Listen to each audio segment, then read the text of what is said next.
I always love this 5 o'clock time slot when I get to interview one of the parent ambassadors from the Niagara Children's Center. And as you know, as a faithful listener to 610 CKTB, the month of May is in support of Help Kids Shine, which is a wonderful campaign that the Niagara Children's Center puts on.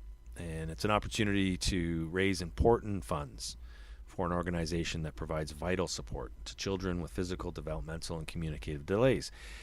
And making the connection between the importance of the community, the children's center, with the community and with the parents and the kids. Talking to the parents really gives you a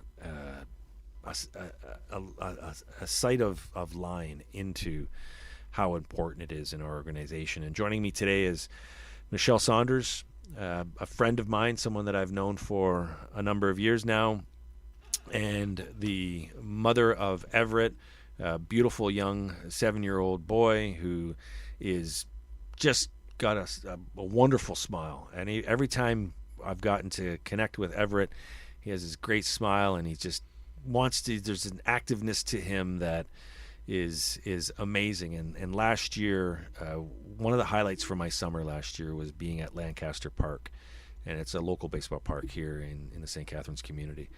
And there's a program that the Niagara Children's Center puts on, and to me, when I saw the kids on the diamond and kids of all abilities that were able from the center that were on the diamond and what they got to do, that was for me what the Niagara Children's Center also means to those kids and parents. And so, Michelle, from as a parent, I want to touch first on the Lancaster, because I know I see the baseball, the Blue Jays hat, and the fun that Everett had. Talk about how important a program like that, where Everett gets to go into a place like a baseball diamond and play the game of baseball, how important it is for Everett, your family, and for the Children's Center to be a part of that. It's one of our favorite activities. We've been doing it for the last 5 years since the program started. They call it Challenger Baseball, and it's a program that the center runs in partnership with the Jays Care Foundation, which is the Blue Jays charity. And for Everett, it gives him a space to work on therapy skills in a fun way, but it's also something that empowers him and drives him, and it's about being part of a team together and celebrating each other's successes as a team and as a group. It builds community for him specifically, and we just started last week, was our first week of Challenger Baseball, and we're looking forward to a really great season. It's a program that I'm so grateful that the Children's Center got put together and running.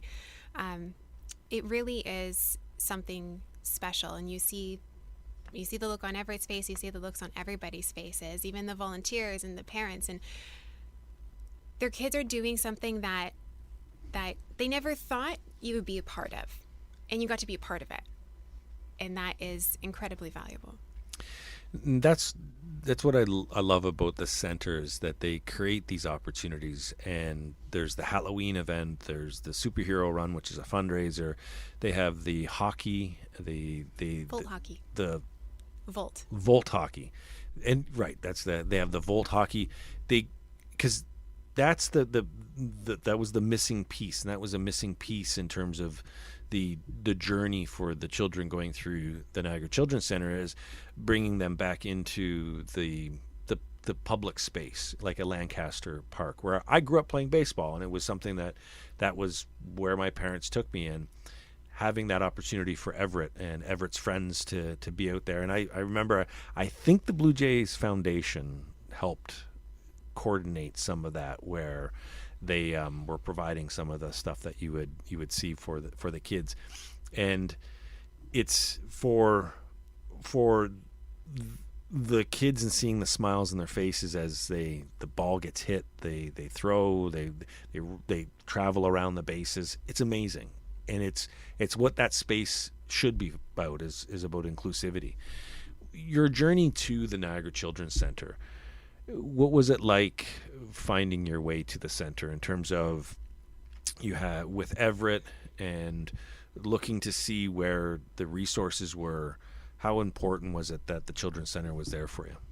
It was very important. Kind of how we got connected initially with the center. Everett's been receiving services from them since basically the day after we got home from the hospital, which was he was 2 months old when we left hospital from McMaster. And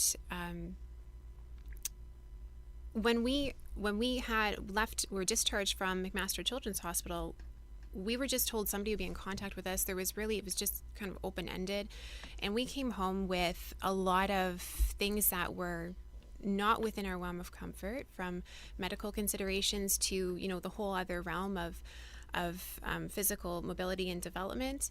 And it was quite overwhelming, not knowing how to do some of these medical things in the home, having no medical background. And the next day on my doorstep was one of the center's occupational therapists. Her name was Sally. And I was trying to establish oral feeding with Everett. He's G-tube fed. And she was there to help me because I really had no idea how to do it, given some of the medical things that he had going on at the time. So she was there to walk alongside us from, basically day one, at home, in our safe space, working on that stuff. And in fact, she played a very critical role in that realm for him.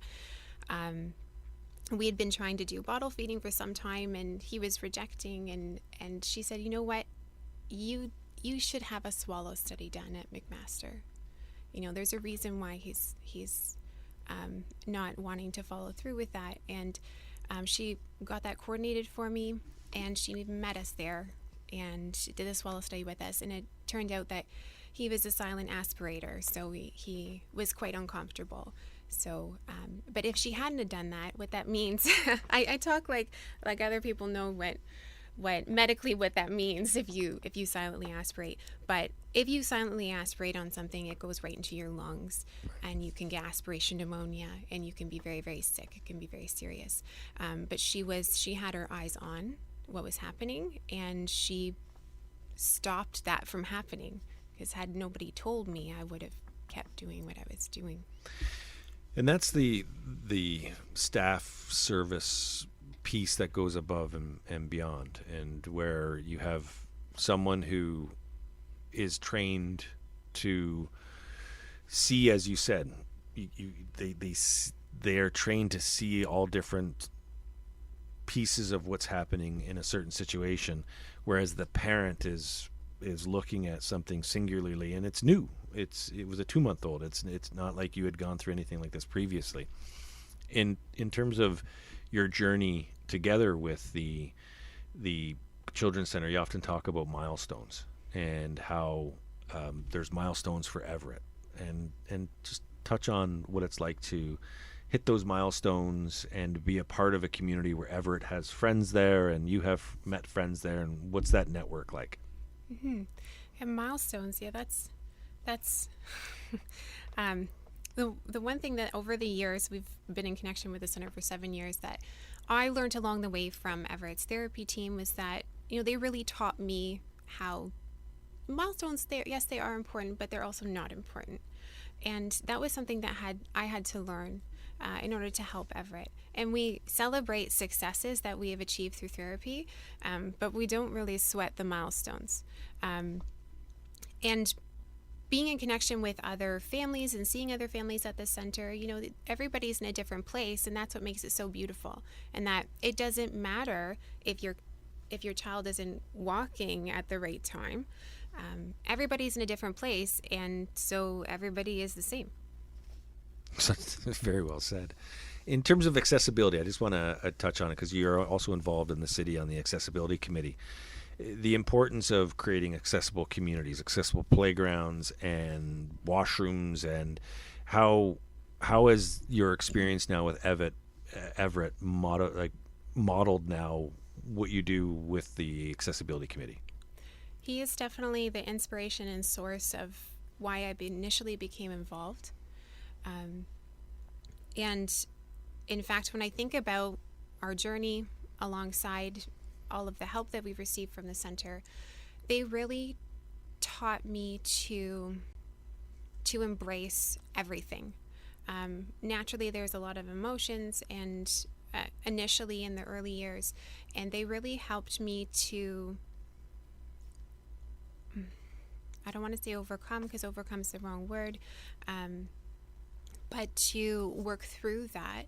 And they showed me that, Everett is walking with his walker. He's biking with his adaptive bike. He's swimming in a pool, with just different supports. But they showed me how he can be active in the community, and that he has every right to be active in the community, because his value is not derived from what he can and cannot do. His value is him.